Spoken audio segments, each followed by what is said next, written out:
নমস্কাৰ বন্ধুসকল, মোৰ ইউটিউব চেনেল সাগৰছ ব্লগলৈ স্বাগতম জনাইছোঁ। গুৱাহাটী কলাক্ষেত্ৰৰ ৰাতিৰ দৃশ্যটো আপোনালোকক দেখাব বিচাৰিছোঁ। কলাক্ষেত্ৰৰ ভিতৰ চোৱাটো ৰাতি কিমান সুন্দৰ লাগে আপোনালোকে এবাৰ চাব। যিমানখিনি পাওঁ অকণমান দেখাবলৈ বিচাৰিছোঁ। এয়া চাওক,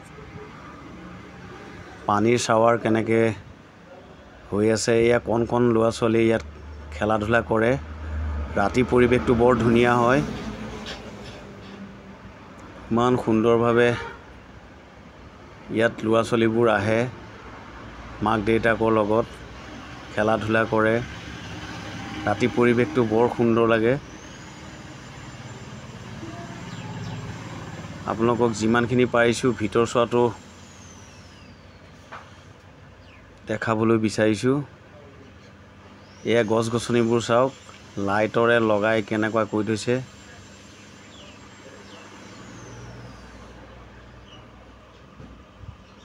বহুত মানুহ সমাগম হয় এই ৰাতি, বিৰাট ধুনীয়া লাগে। এটা সুন্দৰ পৰিৱেশ, সুন্দৰ ঠাণ্ডা পৰিৱেশ, এটা ভাল লাগে। কেতিয়াবা আপোনালোকেও এবাৰ আহিবচোন ৰাতি,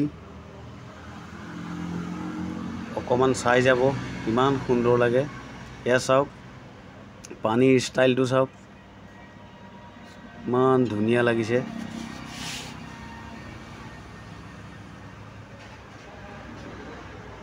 ৰঙা নীলা লাইটৰে ভৰপূৰ।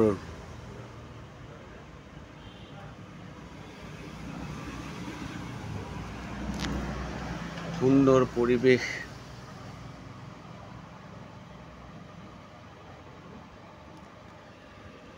এয়া ভূপেন হাজৰিকাৰ সংগীতৰ জগতত যি কৰিছিল, ইয়াত প্ৰতিচ্ছবি ৱালত আছে।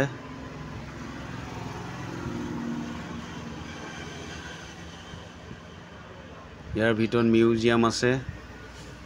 সুন্দৰ পৰিৱেশ।